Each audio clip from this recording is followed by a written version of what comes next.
मुक्त है। जीवन मुक्ति की पहचान, जिस पुरुष की आकांक्षाएं यहां समाप्त हो गई हैं, यहीं जीते जी वो जीवन मुक्त है। कोई चाह नहीं, कोई मांग नहीं।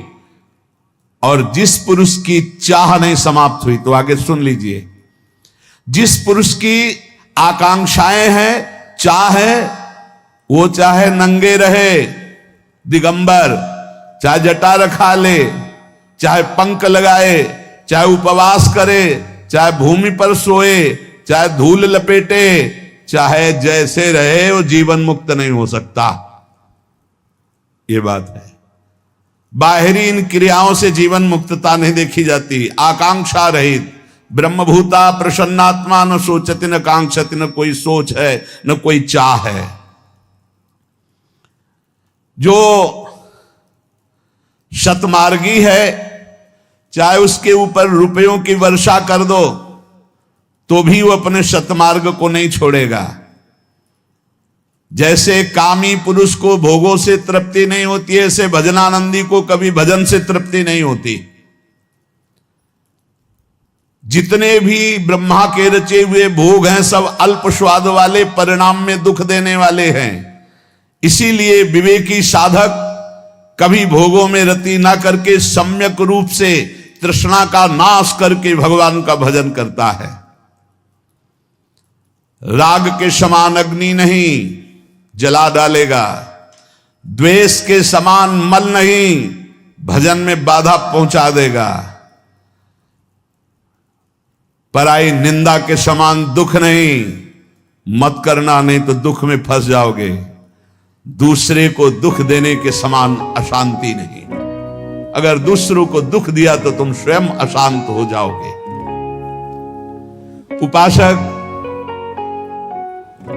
ध्यान दे, जब तुमसे कोई द्वेष करे, शत्रुता करे, तो तुम्हारा बर्ताव प्यार का होना चाहिए। करो।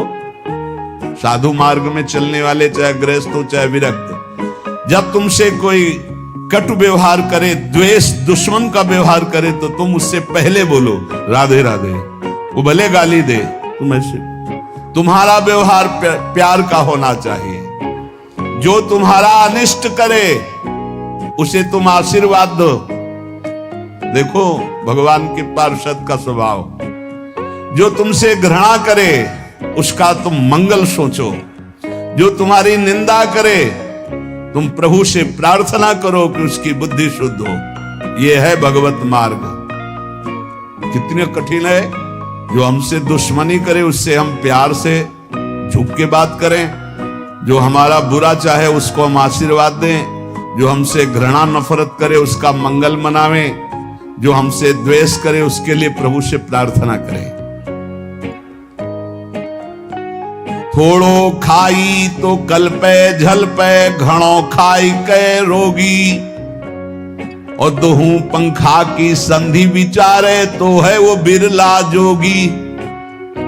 बात समझना है। थोड़ो खाई, बिल्कुल पूरी लगन लगी रहेगी भोजन में। और घड़ों खाई तो रोगी, और दबा के खाओगे तो रोगी हो जाओगे, भोगी हो जाओगे, भजन नहीं बनेगा।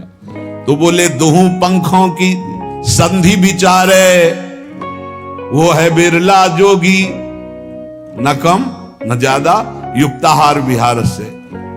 जो बहुत नहीं खाता या थोड़ा, उसकी चिंतन वृत्ति भूख में लगी रहती है, बातें चाहे जितना बनावे। और जो बहुत खाता है उसका चिंतन भोगों में लगा रहता है, बातें चाहे जितना बनावे। और दोनों की जो संधि में रहता है, ना और ना, थोड़ा अल्पाहार, इतना अल्पाहार नहीं, युक्त अल्पाहार कि अगर 10 रोटी खा सकते हो भरपेट तो 5 रोटी खा जाओ। अगर 5 में भरपेट तो 2.5 पा लो। इतनी संधि में रहे।